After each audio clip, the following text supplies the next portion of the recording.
Then bawal na daw ang walk-in, sabi nung nag-a-assist doon, kasi dahil daw sa corona hindi na sila nagpapa-walk-in.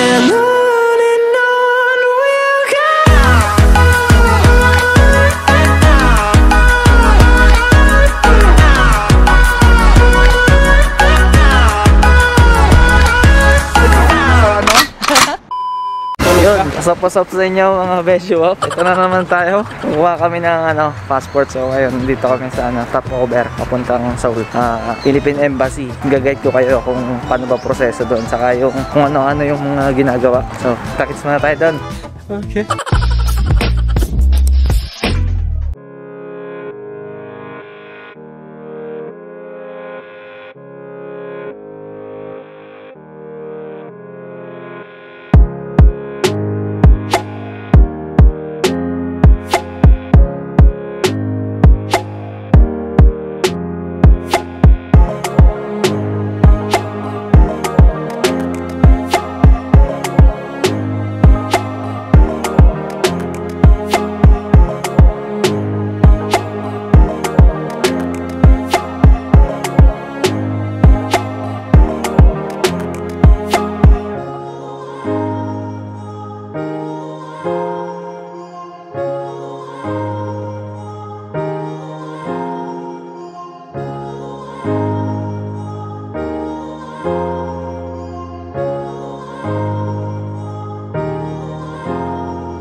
Ayun, nakapila kami, no? Pila muna kami dito.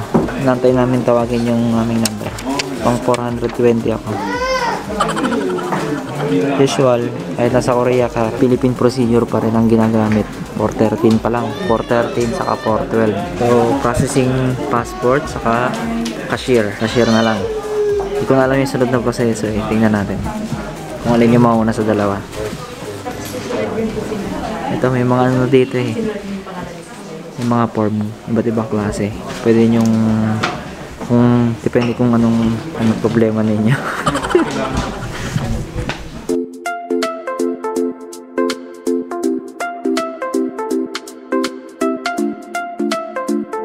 Madami. Hindi ko alam kung bawal ata mag-video dito. Ano tayo? Formal. Para pogi sa picture. Ako na. Sir, pwede ko bang videohan to? Ito.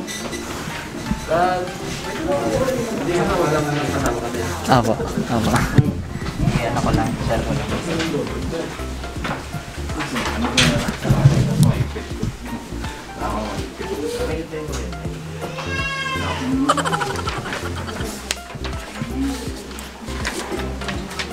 After sa passport processing, next naman ay sa cashier. Ito naman ang ipe-present nyo.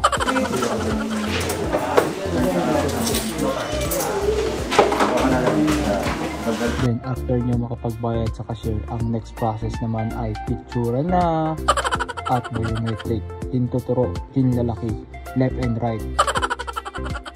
Huwag muna kayo basta-basta pumasok sa loob, magagalitan kayo. Magbasa muna kayo.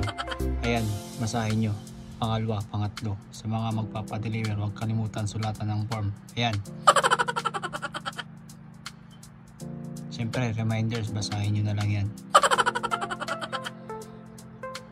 Ayan, medyo makislap. Basahin nyo, pinopost ko naman yan eh.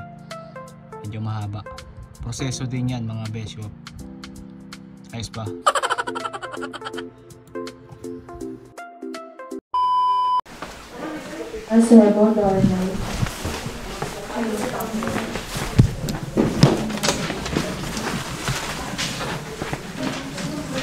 Okay, sir, patanggal ng face mask.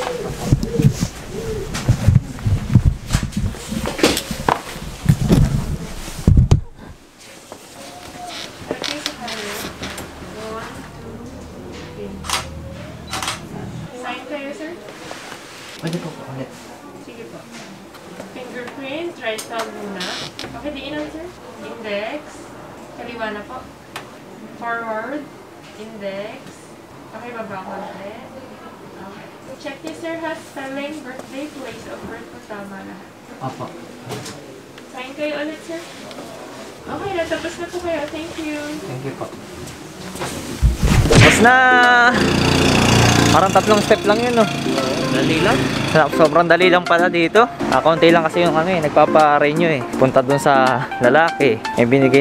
May tinype lang sa computer. Nakakahingal. Bakit kasi? Bakit, oh? Ganito ang daan dito sa Seoul. Pakyat. Tapos nagbayad kami sa cashier. Tapos in-encode. Pila kami konti. Yun na, pinicturan, pirma. Tapos, ito. Biometrics, 2 sa kanan, tapos 2 sa kaliwa. Tapos pirma ulit. Tapos na. Ganun lang pala yung proseso. Sana yung bus natin? Ito yung bus natin. Hindi ko matandaan kung ito yun. Ito yung bus namin.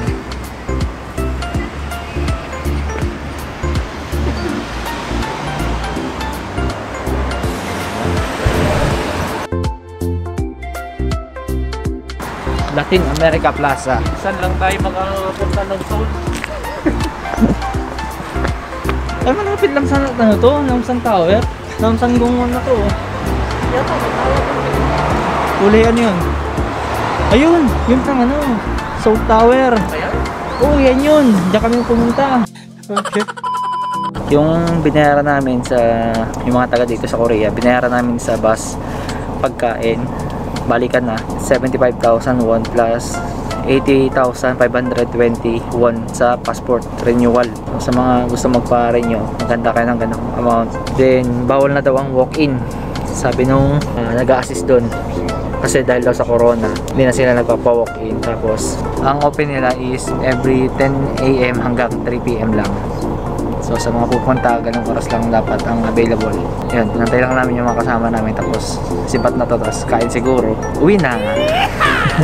Ganun lang kasimple. Sa mga gusto magpa-passport renewal at iba pa, mas maganda is appointment, no? Maganda meron kayong contact dyan sa lugar ninyo ng mga taga Filipino community o yung nakahatang doon para tumulong sa inyo. Maraming salamat sa inyo at hanggang sa muli. Paalam! Yun, oh. Shoutout nga pala kay Vince Warren Mercado, Adrian Ocampo, Rex Radio 20, Oreta Vergara, pa-shoutout po sir, Cherry De Raya.